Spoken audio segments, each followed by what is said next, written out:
Hey guys, welcome to Meena classes. मेरा नाम है हेमंत कुमार और आज हम लोग डिस्कस करने वाले हैं ingredients of brick.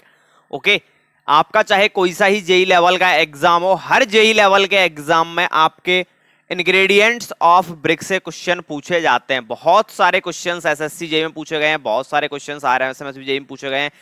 D triple S B की बात हो, डीएमआरसी की बात हो, हर जगह पर भर भर के क्वेश्चंस आते हैं। लेकिन स्टूडेंट्स को कई बार क्या होता है ना कि याद नहीं रहती चीजें कि किसका परसेंटेज कितना होता है और क्या यूज होता है। तो आज इन्हीं चीजों के ऊपर हम लोग डिस्कस करने वाले हैं। तो सबसे पहली बात कि जो इंग्रेडिएंट्स होते हैं ब्रिक में वो हमारे 5 तरह के होते हैं। कौन कौन से? SALIM। इसको याद रखने की ट्रिक है कि आप सलीम से इसे याद रख सकते हैं। ओके, सलीम से आप इसे याद रख सकते हैं। यहां पर एस क्या होता है? आपका सिलिका। ठीक है, ए आपका होता है एल्यूमिना, एल होता है आपका लाइम, आई होता है आपका आयरन ऑक्साइड एंड एम होता है आपका मैग्नीशिया। ओके, तो ये जो अलग अलग 5 इंग्रेडिएंट्स हमें गिवन है, मेजर जो इंग्रेडिएंट्स होते हैं किसी भी ब्रिक में, इनका परसेंटेज कितना होता है और क्या इनका यूज होता है। तो परसेंटेज अगर सिलिका की बात करें, सबसे ज्यादा सिलिका प्रेजेंट होता है ब्रिक में हमारा। कितना होता है? 50 से 60% तक ये प्रेजेंट हो सकता है एक अच्छी क्वालिटी की ब्रिक में। अब काम क्या होता है, क्यों इसे प्रोवाइड करवाते हैं 50 से 60%? इसका रीजन है कि प्रोवाइड शेप।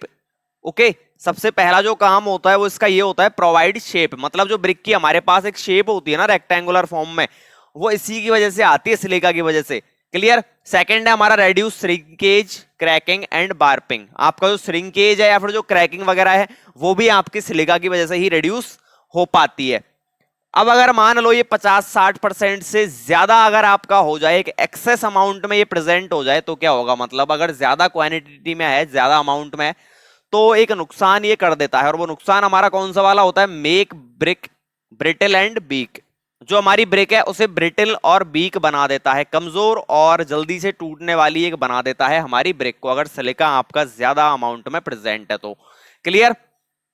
सेकंड हम लोग देख लेते हैं एल्यूमिना। अगर एल्यूमिना की बात करना चाहें, एल्यूमिना आपका 20 to 30% प्रेजेंट होता है किसी भी एक ब्रिक में। इसका काम क्या होता है? Impart plasticity. ये प्लास्टिसिटी इम्पार्ट करने का काम करता है हमारी ब्रिक को, ये प्लास्टिसिटी प्रोवाइड करवाता है। प्लास्टिसिटी क्या चीज होती है आपकी? For easy moulding. प्लास्टिसिटी का मतलब है जो आपको एक इजी मोल्डिंग हो आपकी, जिसकी वजह से। ठीक है, प्लास्टिसिटी आप ज्यादा डिटेल में कहां पर पढ़ने वाले हो? स्ट्रेंथ ऑफ मटेरियल में, कि किसी भी मटेरियल की प्लास्टिसिटी क्या चीज होती है। बाकी प्लास्टिसिटी का मतलब ब्रिक में यही होता है कि उसकी आप इजीली मोल्डिंग कर सके, आप उस इजीली किसी भी शेप में डाल सकते हैं। ठीक है, तो ये इसका एल्यूमिना का काम होता है ब्रिक में। अगर ये एक्सेस अमाउंट में प्रेजेंट है तो क्या होगा? Excess amount cause warp and crack on drawing. की जैसे ही आपकी ब्रिक सूखेगी तो वहां पर क्रैक वगैरह आपको देखने को मिल सकते हैं। ये इसका एक नुकसान होता है अगर आपने ज्यादा अमाउंट में एल्यूमिना को रखा है तो। नेक्स्ट हम लोग देखते हैं लाइम। लाइम आपका होता है 3 to 5%। काम क्या होता है लाइम का? रिड्यूस श्रिंकेज, श्रिंकेज को कम करने का काम होता है। दूसरा काम क्या होता है? दूसरा और जो मोस्ट इंपॉर्टेंट काम है, work as a flux and help in burning of other ingredients. ये एज अ फ्लक्स काम करता है, एक सहयोगी की तरह ये काम करता है। किस चीज में सहयोग करता है, किस चीज में ये साथ देता है? ये भाई दूसरे इंग्रेडिएंट्स को भी बर्निंग के लिए हेल्प करता है। जो हमारे और इंग्रेडिएंट्स जैसे सिलिका हो गया, एल्यूमिना हो गया, आयरन ऑक्साइड हो गया, इन दूसरे इंग्रेडिएंट्स की ये हेल्प करता है बर्निंग में, जिससे कि ये जो इंग्रेडिएंट्स हैं वो जल्दी से बर्न हो सकें। अब ये इंग्रेडिएंट अगर मान लो आपके जल्दी बर्न हो रहे हैं तब तो ठीक है, लेकिन अगर बहुत जल्दी ये बर्न हो गए तो क्या होगा? तो एक नुकसान हमारी ब्रिक को हो सकता है। और ये कब होता है भाई बहुत जल्दी बर्निंग? जब आपका अगर लाइम ज्यादा अमाउंट में प्रेजेंट, अगर एक्सेस अमाउंट में आपने लाइम प्रेजेंट कर दिया तो मेल्ट एंड डिस्टॉर्ट ब्रिक, या फिर जैसे शेप में इसकी में चेंज आ जाता है, या फिर हम कहें कि ब्रिक हमारी मेल्ट हो जाती है। ब्रिक मेल्ट क्यों होती है हमारी? क्योंकि सिलिका जो है हमारा, ये जो सिलिका है या फिर ये जो एल्यूमिना है, ठीक है, ये क्या होंगे? जल्दी मेल्ट हो जाते हैं। सिलिका अगर हमारा जल्दी मेल्ट हो गया तो काम क्या कर रहा था? ये शेप प्रोवाइड करवाने का। और अगर जल्दी मेल्ट हो जाएगा तो ये शेप प्रोवाइड नहीं करवा पाएगा, इसीलिए यहां पर शेप के अंदर भी चेंज आ जाता है। नेक्स्ट इसके बाद में देख लेते हैं आयरन ऑक्साइड। आयरन ऑक्साइड आपका 3 to 5% होता है, 3 से 5% से लेकर के चलते हैं।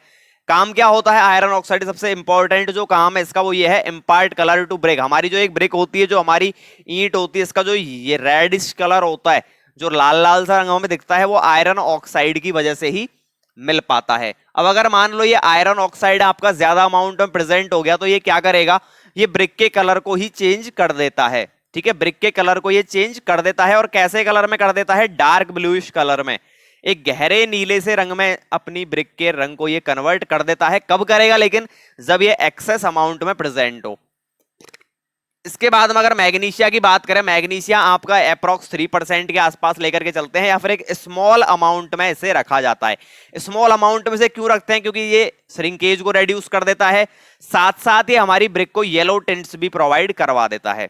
अब ये येलो टिंट्स क्या चीज होती है, आप कभी भी ब्रिक को एक ढंग से देखना, आपने ऑब्जर्व किया होगा कि ब्रिक में रेड कलर के साथ साथ, उसका जो रेडिश कलर है इसके साथ साथ येलो कलर के उसमें पॉइंट टाइप के टिंट्स बने हुए रहते हैं, चमकीले चमकीले से जो हमें दिखते हैं ना ब्रिक में, वो हमारे बने हुए रहते हैं, और वो किसकी वजह से आते हैं, मैग्नीशिया की वजह से। ओके, और अगर ये एक्सेस अमाउंट में प्रेजेंट तो ये क्या करेगा, एक्सेस अमाउंट मेल्ट दी ब्रिक। ओके, ये भी लाइम की तरह ही करेगा, अगर एक्सेस अमाउंट में प्रेजेंट है तो कि ब्रिक को हमारी को मेल्ट करवा देगा। तो ये आपके कुछ एक इंग्रेडिएंट्स थे। इसके अलावा यहाँ पर एल्कलीज वगैरह जो होते हैं, फिर जो अदर इंग्रेडिएंट्स हैं, उनका अमाउंट भी 10-12% से ज्यादा नहीं होना चाहिए। क्लियर? सो ये आप लोगों के इंपॉर्टेंट इंग्रेडिएंट्स थे जो आपके एग्जाम के पॉइंट ऑफ व्यू से बहुत ज्यादा इंपॉर्टेंट है। चाहो तो आप शॉर्ट में इनको याद रख सकते हो, स्क्रीनशॉट ले सकते हैं वो अगर चाहो तो। क्लियर? सो मिलते हैं नेक्स्ट क्लास में एक ऐसे ही वीडियो के साथ में, तब तक के लिए शुक्रिया, आदाब, थैंक यू।